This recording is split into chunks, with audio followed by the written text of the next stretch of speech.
की आज्ञा उल्लंघन और दोष दृष्टि हो जाने के कारण अब भजन बिल्कुल नहीं हो रहा और मन एक लड़की के प्रति गाढ़ हो गया है, जिसके कारण मन जलता रहता है और सारे दुर्गुण आ गए हैं, बुद्धि बहुत खराब हो गई है, हाँ कुदृष्टि बच्चा, भी अब हो गलत करोगे तो गलत तो होएगा।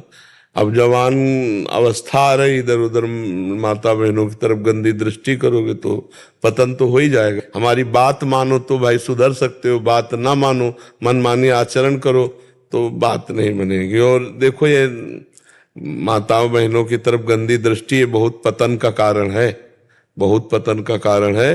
और आगे चल करके फिर इसमें जो व्यर्थ चिंतनों के द्वारा फिर ऐसा नहीं है कि सब प्रेम ही करते हैं, कुछ ब्लैकमेल भी इसी में हो जाते हैं। फिर लड़के क्या होते हैं, डिस्टर्ब हो जाते हैं, या बच्चियां हुई वो डिस्टर्ब हो गए, तो फिर एक उपाय आखिरी सुना, मतलब उनको सूझ मिलती कि शरीर जो है छोड़ दें। बच्चे नहीं नहीं नहीं, सब हमें लगता है यार होश में चलो, अपने माता पिता के अनुसार जब समय आवे तो फिर ब्याह कर लो, और गृहस्थी में जाओ, बॉयफ्रेंड गर्लफ्रेंड इस जहर में फंसोगे तो फिर ऐसे असर नहीं पड़ता प्रभु, इसका असर ऐसे ले, ये अवस्था ऐसी है। अब प्यार से समझ जाए तो समझ, कैसे तुम्हारी बहन की तरफ कोई देखे तो तुम्हें कैसा लगेगा, और तुम किसी की बहन की तरफ देख रहे हो तो कैसा लग रहा है।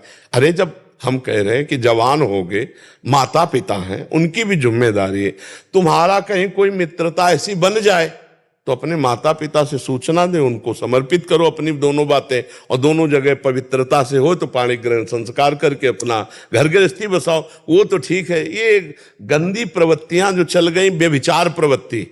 अच्छा देखो, जैसे एक बच्ची है, एक बच्चे से बॉयफ्रेंड से फिर ब्रेकअप, फिर बॉयफ्रेंड, या एक बच्ची से ब्रेकअप, फिर इसे क्या कहते हैं? तो आप सोचो कैसे जीवन रहेगा। और आज ये एक मतलब नॉर्मल सी बात हो रही है, नहीं हो रही नॉर्मल। मतलब किसी की बहन की तरफ देखोगे, उसके परिवार के समर्थ लोग हुए तो भाई बेविचारी की पूजा फूल और अगरबत्ती से तो होती नहीं है। हाँ, फिर यही होते हैं जो जूता चप्पल डंडा थप्पड़ यही चलते हैं, तभी सुधरता है। तो हमें लगता है कि छोड़ दो, अच्छे बच्चे बनो, गंदी बात मत करो, है छोड़ोगे, मान जाओ तो बच्चा मंगल है, ठीक है। और नाम जप करो, मतलब ऐसे गंदे कार्यों की तरफ कदम मत बढ़ाओ, नहीं तो बहुत तरह से फिर विक्षेप हो जाता है, बहुत तरह से विक्षेप हो जाता है। बहुत हम डरना चाहिए।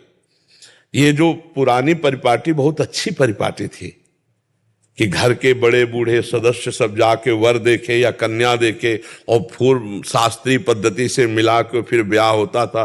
बड़ा मतलब एक बड़े, और उनमें समर्पण भी होता था, जिसको पति रूप में वरण किया आजीवन, ऐसा भाव होता ना। अब आजकल के लव मैरिज होता है और 4-6 महीने में तलाक हो जाती है, नहीं हो जाती है, लव मैरिज कहा जाता है।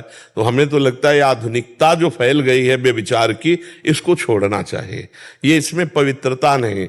पति पत्नी में पवित्र प्रेम में जीवन लंबा गृहस्थी का व्यतीत हो, वो धन्य हो जाती है, गृहस्थी भी धन्य हो जाती है। अब पति पत्नी में प्रेम नहीं, पति किसी और को चाह रहा, पत्नी किसी और को चाह रही, कलह अशांति, तो वो घर गृहस्थी नहीं बसेगी, उसमें अशांति ही बनी रहेगी। और आज के जो नए बच्चे हैं, अब इनका कैसे स्वभाव बनेगा एक पति एक पत्नी में, कैसे बनेगा?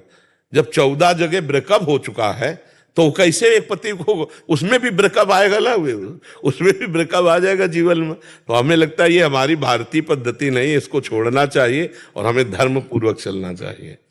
दिनेश पांडे जी दिल्ली से। यस, राधे राधे।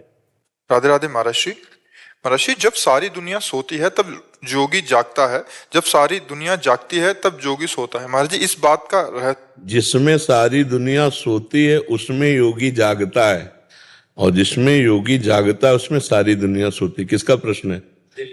हाल आप समझ रहे हो ना? जिसमें सारी दुनिया सोती है, किसमें सोती है? अध्यात्म में दुनिया सो रही है, अध्यात्म में जाग थोड़ी रही। जानिस तबे जीव जग जागा, जब सब विषय विलास विरागा, जे ही जाने जग जाए हेराई, जागे जथा स्वपन भ्रम जाई। जागना कहते हैं ज्ञान को, और सोना कहते हैं अज्ञान को। जीव अध्यात्म की तरफ से सोया हुआ है, भोगों में लगा हुआ है, उसमें योगी कहते हैं जो चित्त वृत्ति का निरोध करके परमात्मा में लगावे, वो जागृत संयमी। जो संयमी है वो उसमें जागता है जहां दुनिया सोती है। कहां सोती है? अज्ञान में दुनिया सो रही है, भोगों को सत्य मान करके उसी का चिंतन, उसी को भोगना, तो समय को व्यर्थ नष्ट कर रही है। और जागृति संयमी, जो संयमी पुरुष, जोगी पुरुष है, जे जग जामिन जागे जोगी, परमारथी प्रपंच वियोगी, जो प्रपंच का त्याग करके परमार्थ में स्थित, वो जागा हुआ पुरुष माना जाता है। और जो शरीर संबंधी भोग, शरीर संबंधी रिश्ते नातों को सत्य समझकर इसी में मगन, वो सोया हुआ पुरुष जाना जाता है। आप समझ पा रहे हैं? तो योगी वही जागना है जो भगवान की स्मृति में, ज्ञान में स्थित है। भोगी का सोना अर्थात भोगों में रत होना, भोगों का चिंतन, संसार का चिंतन, ये स्वप्न है। उमा कहूं मैं अनुभव अपना, सत हरि भजन जगत सब सपना। आप समझ पा रहे ना? ये जागना है, जो ब्रह्म स्वरूप में स्थित होना है। हाँ, ये जागना है। जे ही जाने जग जाए, हेराई जागे जथा स्वपन भ्रम जाए। भोग वासना का नाश, सब में भगवत बुद्धि, निरंतर परमात्म चिंतन, ये जगा हुआ पुरुष है। और जो भोगों का चिंतन, भोगों में लगा हुआ, ये सोया हुआ पुरुष है। देहाभिमानी, कर्तत्व और भोक्तत्व में लगा हुआ ये अज्ञानी पुरुष है, अज्ञान में सोया हुआ है। देहाभिमान रहित परमात्म स्वरूप में स्थित ये ज्ञानी पुरुष जगा हुआ पुरुष है। समझ गए आप? मेरा प्रश्न यह है कि पहले आपका सत्संग सुनकर भजन साधन बहुत उत्साह के साथ हो रहा था, पर परिस्थिति ऐसी बनी कि भजन साधन छूटने के साथ मन हर समय व्याकुल रहने लगा और जो भी थोड़े बहुत अनुभव होते थे वे बंद से हो गए। हमेशा देखो, हमने कई बार एकांतिक में और सत्संग में कहा है कि परमार्थ या धर्म या राष्ट्र, इसमें यदि आप आगे बढ़ रहे हो सेवा में, परमार्थ में, राष्ट्र सेवा, समाज सेवा, तो आपके सामने दो बातें आएंगी, एक प्रलोभन और एक भय। चाहे कोई पद में हो, चाहे आप गांव समाज में हो, या आप परमार्थ के पथिक हो, किसी भी मार्ग में उन्नतिशील पर ये दो चीजें प्रहार करती हैं, एक प्रलोभन और एक भय। प्रलोभन और भय, ये दो चीजें बहुत परास्त करती हैं। अब जैसे परमार्थ में है तो ये भोग भोगो, नहीं तो चार लोग विरोध कर रहे हैं। भय और प्रलोभन, ये दो पीछे लगते हैं, कोई भी हो, कहीं भी हो। आप हमारी बात को देखो, विस्तार से सोचो। अगर किसी को कोई भ्रष्ट कर सकता है, गलत करवा सकता है, तो दो से, या तो भय दिखा के और या प्रलोभन से, चाहे वो माया हो या माया के लोग हो। हमको बिल्कुल नहीं, दोनों से प्रभावित नहीं होना।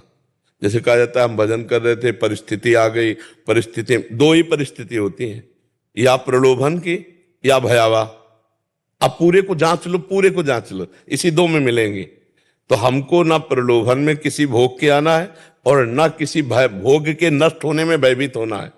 क्योंकि मेरे प्रभु ने बिना किसी सहयोग के एक सेकंड में अनंत ब्रह्मांडों को रच दिया। वो मेरी बात अगर संभालना चाहेंगे तो एक मिनट में न जाने क्या क्या संभाल देंगे। आज नष्ट हो रहा, नष्ट होने दो, हमें शोक नहीं करना, पर हम परमार्थ नहीं छोड़ेंगे। अच्छा, बोले घर का सदस्य मर गया तो इसका नाम मृत्यु लोक है, मरना है, ये जो जन्मा वो मरेगा। तो हमें दो चीजों पर पुष्ट रहना पड़ेगा, ना किसी प्रलोभन पे हम फिसले और ना किसी भय पे हम रुके। तो हमारा जो दृढ़ निश्चय है वो आगे बढ़ जाएगा। चाहे आप किसी पद में हो, चाहे आप राष्ट्र की किसी भी सेवा में हो या परमार्थ में हो, जहां प्रलोभन हुआ, लालच आया और जहां भयभीत हुए, तहां मारे गए। आप देख लेना, ये हमारे शब्द का प्रयोग देख लेना, कोई भी हो, कहीं भी हो, जहां प्रलोभन और भय से युक्त हुआ, वहां वो अपने धर्म का त्याग कर देगा। भगवान, दुनिया जी इसी में रही है, जैसे लालच और डर। जैसे एक कुत्ता होता तो ऐसे ऐसे करो तो वो लालच, ग्रीड बढ़ रहा, लालच बढ़ रहा, और ऐसे ऐसे करो तो डरता। इंसान की भी हालत यही हो गई है। नहीं होना चाहिए। हम भगवान, पूरे दुनिया में यही हो गई, लालच डर, ग्रेट फियर, यही हो गई। नहीं होना चाहिए। अध्यात्म इसी से बचाता है, अध्यात्म इसी से बचाता है। अगर अध्यात्म का ज्ञान नहीं होगा तो ये तो सर्वत्र फैला हुआ है, पूरे संसार में फैला हुआ है, सबके दिमाग में ये बैठ जाता है ना। अब जैसे प्रति महीने की कमाई सरकारी एक नियत संख्या की है और वो 5 मिनट में मिल रही है, 5 मिनट में मिल रही है, और ये पता नहीं कि 5 मिनट की एक क्रिया पूरे जीवन में कालिक पोत देगी, लेना। तो प्रलोभन और भय, इन दो से प्रत्येक प्राणी यदि बच जाए तो अपने धर्म पर, अपने सत्कार्य पर, अपने पद पर जो भी सेवा है वो सही ढंग से कर सकता है। अगर प्रलोभन और भय से बच जाए, ना भयभीत नहीं होना।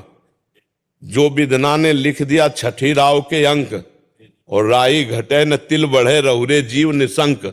संतों ने कहा अगर तुम्हारी आयु अभी 7:12 पे होनी है तो यहीं बैठे बैठे मर जाओगे, किसी के मारने की जरूरत नहीं। और अगर आपकी मृत्यु नहीं लिखी है तो पूरा भरभरा के गिर जाए, सब मर सकते हैं, आप नहीं मरोगे, पक्का समझ लीजिए। जिस समय जिसकी जहां आयु जानी है वहां तो भयभीत क्या होना यार। अच्छा, हम सत्य पे चल रहे हैं, हम 4 रोटी नमक से लगा खा रहे हैं, नई सब्जी है, लेकिन हम प्रसन्न हैं।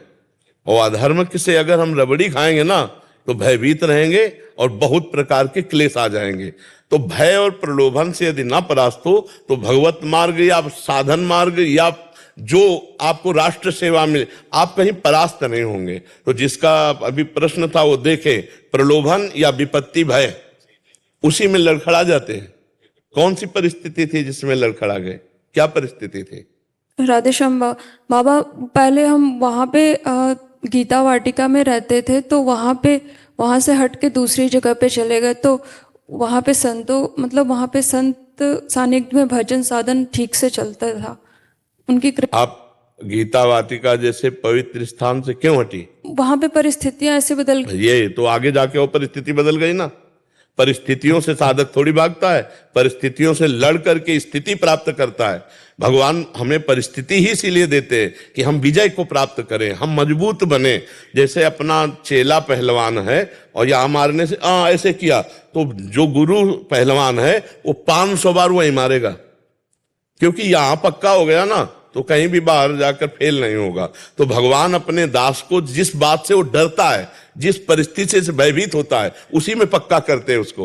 और हम समझते हैं कि अगर हम इस जगह को छोड़ दें तो परिस्थिति बदल जाएगी, पर आपको पता नहीं कि वो पक्का कराना चाहते, इसलिए उससे बढ़कर यहाँ 80 होगी तो वहां 100% परिस्थिति होगी जहां हम जाएंगे। भगवान वहां आपको पक्का करना चाहते हैं। बच्चा साधन मार्ग को समझना, भागने से पुष्ट नहीं होता, उसे लड़ना सीखे, लड़ना सीखे, हर परिस्थिति को सहना सीखे। मात्रा स्पर्शास्तु कौन्ते शीतोष्ण सुख दुखदा आगमा पाइनो अनित्यास्तास्तितिक्षस्व भारत। हे अर्जुन, ये आने जाने वाली परिस्थितियां हैं, इनको सहन करना चाहिए। अब देखो दूसरी जगह गई तो वहां दोष दृष्टि हुई, वहां और परेशानी हुई।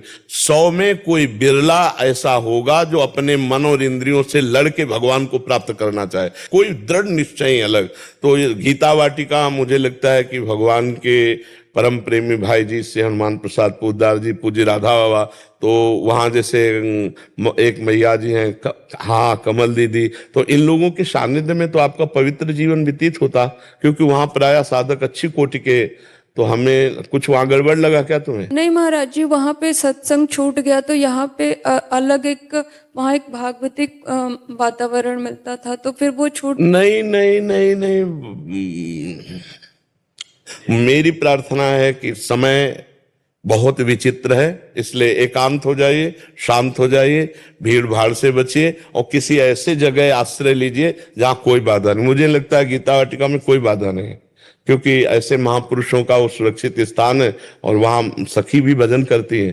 तो ऐसे स्थानों का सेवन करो, इधर उधर मत जाओ। बहुत समय विचित्र है, क्योंकि कौन किस कोटि का कहां कैसी भावना, इसलिए हम किसी पर दोष दर्शन नहीं करते, पर अपने बचाव पक्ष के लिए जहां सखियां भजन कर रही हैं उनका सानिध्य लेकर भजन करो। वो उच्च कोटि की संत है, कमल दीदी वो उच्च कोटि की संत है, यहाँ आई है, दर्शन दे गई है, कई बार प्रसाद भी भेजती है। तो हमें लगता है पुनः आप उनका सेवन करो। महाराज जी, हमें बहुत वहां से हटने के बाद बहुत खुद को ऐसे महसूस करते हैं कि वैसा भजन अब नहीं कर सकते जैसा। ये कह रहे हैं कि वहां बहुत अच्छा इनको भागवतिक माहौल मिलता था, वहां से हटते ही इनका वो माहौल चले गया और भजन की वृत्ति वो चलेगी, क्योंकि संग था वहां। सूरदास जी का एक पद के एक लाइन तुम्हें बता रहे हैं, विमुख भय निमिषहु न अकृपा जब चितए तब वैसे। हमारे प्रभु का स्वभाव, अगर जीव अपनी करनी से विमुख हो जाए और फिर लौट कर देखे तो वैसे वो प्यार दुलार करते मिलते हैं, कभी अकृपा नहीं। फिर लगो उससे ज्यादा जोर का भजन करो। कैसी बात करती हो, क्या वो स्थिति नहीं आएगी? कैसे नहीं आएगी? हर स्थिति को हम प्राप्त करेंगे, भगवान के अंश हैं। अभी तो जीवन की श्वासें पता नहीं कितनी है, हम वही स्थिति प्राप्त, हम ये कभी निराशा, हम अपने जितने भी संगी हैं, हम निराशा शब्द से उनको नहीं परिचय होने देते। 100 बार गिरे उठ, फिर खड़ा और चल और रौंद, अपने लक्ष्य को प्राप्त कर। ये गिरना और निराश होना, हताश होना, ये हमारे जीवन में नहीं, बिल्कुल नहीं।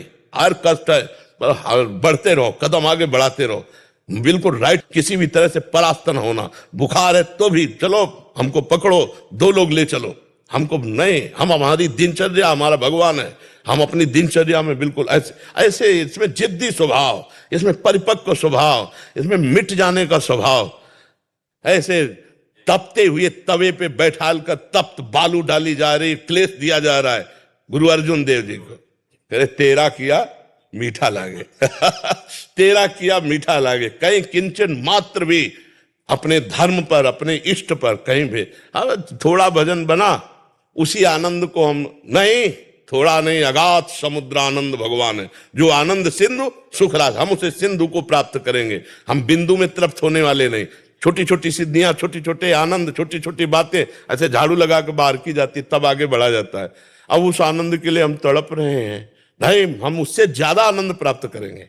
भगवान के अंश हैं हम, निराशा नहीं। और जाओ, हमें तो लगता है पुनः आप गीता वाटिका पधारिए और वहां जाकर के खूब भजन पद्धति से पुनः भजन कीजिए, तो राधा बाबा की वहां चरण रजे, भाई जी की चरण रज, आपको भजन में और उन्नति प्रदान होगी जी।